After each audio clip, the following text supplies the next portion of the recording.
Perspektif patologi sosial menurut para ahli. Teori individu sosiopatik. Halo teman-teman, pernah nggak kalian lihat seseorang yang berperilaku aneh, kasar, atau bahkan melanggar norma sosial, lalu bertanya-tanya, kenapa sih mereka bisa begitu? Nah, perilaku seperti itu dalam sosiologi disebut patologi sosial. Kali ini kita akan bahas teori yang menjelaskan hal dari sisi teori individu sosiopatik. Yuk kita bahas. Jadi, patologi sosial adalah studi tentang gangguan atau penyimpangan dalam struktur dan fungsi sosial, termasuk bagaimana perilaku individu atau kelompok memengaruhi atau mengganggu keteraturan sosial. Ketika dikaitkan dengan perilaku individu sosiopatik, patologi sosial memusatkan perhatian pada individu yang menunjukkan pola perilaku antisosial, impulsif, dan manipulatif, dengan sedikit atau tanpa rasa empati terhadap orang lain. Individu sosiopatik ini seringkali menunjukkan kesulitan untuk beradaptasi dengan norma dan aturan sosial, sehingga berpotensi menimbulkan kerusakan sosial yang luas. Gangguan kepribadian antisosial cenderung menunjukkan perilaku menyimpang karena adanya faktor-faktor internal dan eksternal yang saling memengaruhi. 1. Faktor internal. Faktor-faktor yang berasal dari dalam diri individu menjadi pendorong utama munculnya perilaku menyimpang. Karakteristik ini seringkali sudah terbentuk sejak masa kanak-kanak atau remaja dan terus berlanjut hingga dewasa. Seperti minimnya empati dan rasa bersalah, ketidakmampuan mengendalikan impuls, sikap arogan dan egosentris, kecenderungan manipulatif dan berbohong, faktor genetik dan biologis. 2. Faktor eksternal, lingkungan sosial. Meskipun faktor internal memegang peranan kunci, lingkungan sosial juga turut membentuk dan memicu munculnya perilaku menyimpang pada individu sosiopatik.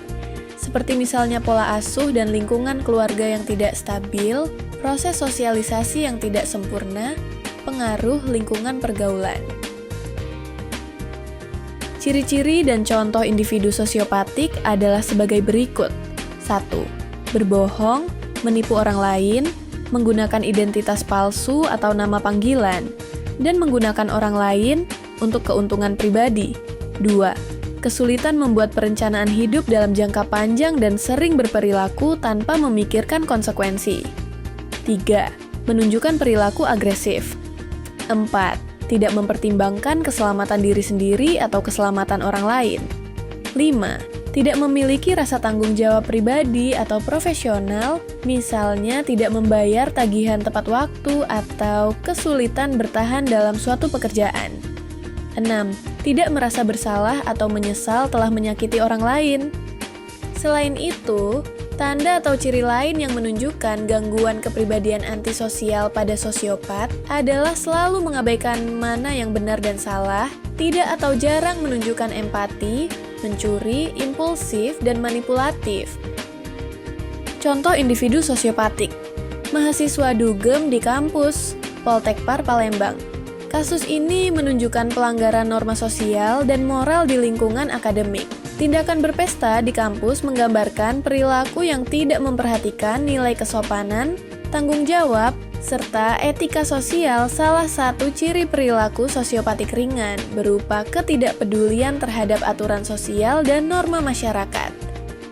Mahasiswi Palembang jadi korban pelecehan saat KKN. Pelaku pelecehan menunjukkan ciri khas sosiopatik berat, yaitu kurangnya empati, manipulatif, dan tidak memiliki rasa bersalah terhadap penderitaan orang lain.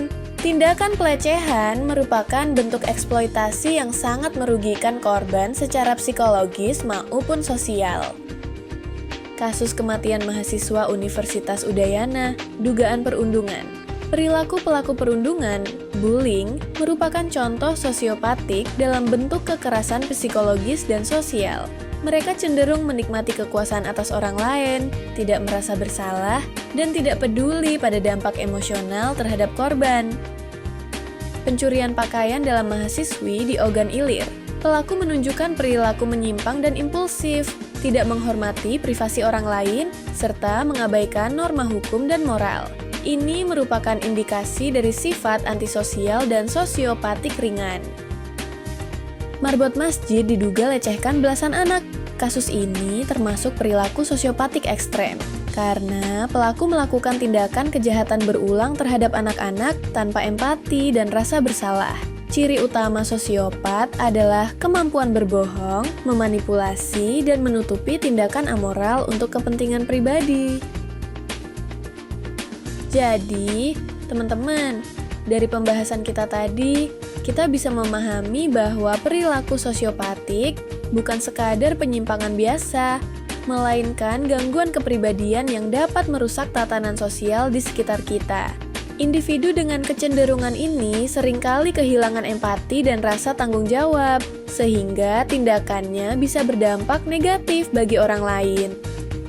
Sebagai bagian dari masyarakat, kita perlu belajar untuk lebih peka, tidak mudah menghakimi, dan berusaha menciptakan lingkungan yang mendukung agar perilaku menyimpang bisa diminimalkan. Dengan saling memahami dan menumbuhkan kepedulian sosial, kita bisa membangun masyarakat yang lebih sehat, harmonis, dan manusiawi. Sampai jumpa di pembahasan berikutnya. Tetap jaga empati dan teruslah belajar memahami manusia dari sisi sosialnya ya.